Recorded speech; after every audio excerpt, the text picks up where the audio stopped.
And for us to sit here and to think that he hasn't been gracious enough is for us to completely miss what he has given us in the first place.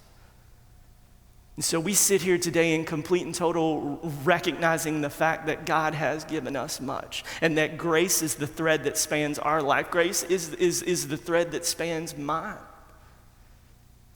To think that I was brought into this world as a little armless baby boy who is not breathing and who is not moving. And I had a doctor turn to my parents and ask, "Do you just want us to let him go?" And to graciously have two courageous parents that signed up for this. Sure, now 35 years after the fact, it looks a whole lot easier than it was then. But to think of the grace in that moment, to think of growing up and feeling like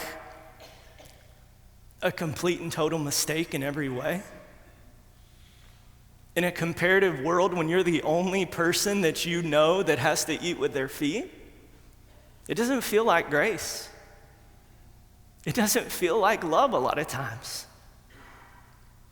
But then to come in contact and to come and truly rest in the gospel of the grace of God, that in his love, he does something a whole lot better than giving me 10 fingers and a wrist and arms, that what God does is even when I hated him, Jesus dies for me. And that's the hope, and that's the grace that rescued me out of my inadequacies. And even in the times that as God brings me to this place and I still feel like the dumbest person in the room, or as I step into ministry and feel completely incapable of sitting across a table from a kid that's been abused, or sitting with kids that are watching their parents split apart, and you're trying to give them hope, and you feel completely incapable at the task at hand, but God